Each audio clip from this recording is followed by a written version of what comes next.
In a bid to protect the health and safety of students, Basic Education Minister Siviwe Gwarube has announced that her department is exploring all legal options to ban pesticides and insecticides from entering school premises. Now, this move comes in response to a disturbing series of food poisoning incidents.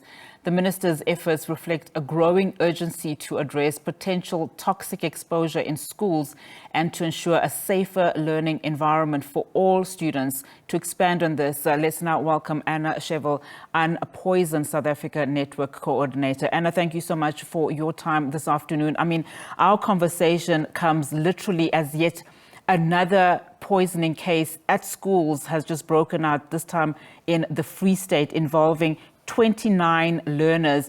I mean, when we look at the use of pesticides as well as insecticides across the country, what are some of the concerns that you have following these incidences? And in most cases, some children have also died.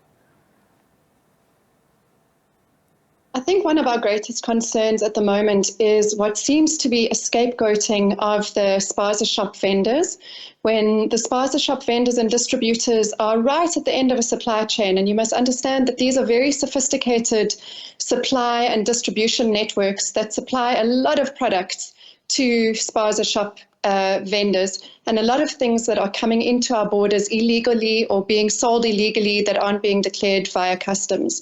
And ultimately, the responsibility for that lands squarely on many government departments for not regulating how things come into the country, but also lack of awareness and lack of regulating pesticides that are legally traded in South Africa. And I think that this is an excellent, it's leadership by one of our government ministers, at least strong leadership. If we can protect learners in schools who are also exposed through the herbicides that go onto school fields and sports fields that are used in the grounds for pest control, highly hazardous pesticides that are banned elsewhere in the world, we need to protect our learners. And this falls squarely on the various government departments. And I think that it's an excellent move, one of the few ministers that is actually taking responsibility and saying, let me do something in my department, rather than pointing a finger at illegal immigrants and the people right at the bottom of the food chain. So we would wholeheartedly support the minister in terms of finding alternative products. There are examples all over the world of countries where no pesticides are used in schools. They have integrated pest management. There are examples to draw on, and there are also alternatives for highly hazardous pesticides. There's just a lack of will to do it, because it's such a huge industry and it's so profitable. But for instance, there is a registered pesticide that is not a HHP called Salentra that is on the market. So that alternative exists. And the regulator has said if we can show that these pesticides cause harm and are a risk, and we have data, and if there are alternatives, then they can be banned, or there can be a push to ban them. So come on, let's see that action. We have all the information that's required to at least ban the substances that are responsible for these deaths. But again, the responsibility falls squarely on Department of Agriculture, Health, Trade and Industry, and Environment. So we are still seeing, these children being, for lack of a better word, poisoned, or their food getting contaminated and then resulting in illness, severe illness, I might add, and in some cases death. What should happen now in the interim? You've mentioned various departments, but these incidences are still going on, whilst, as you rightfully said, there are calls for spaza shops to be closed.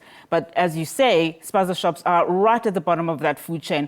So in the interim, to prevent all of these cases that we are currently seeing, what should be happening? There should be intensive public awareness. Remember that the pesticide industry is not transparent in South Africa. There's no public access to information of any of the pesticides that are used legally in South Africa, let alone what comes in illegally. And I think it's responsibility not to lay blame at the most vulnerable or the people at the bottom of the supply chain, like we say, but it is the responsibility of the departments to really do intensive awareness and education around the harms of pesticides. And that doesn't just go for people in the townships, it goes for all of us. All of us are exposed every day through what we eat, through our environmental exposure. This is the reason that we have one of the big reasons we have such a huge health burden of chronic disease and lifestyle diseases plaguing South Africa, lack of awareness, lack of education, and a very and a lack of regulation and enforcement. It needs to be public awareness. I don't think that you can lay blame. It needs to be public awareness and collaborative action with the supply chains and the spaza shop owners and parents and schools.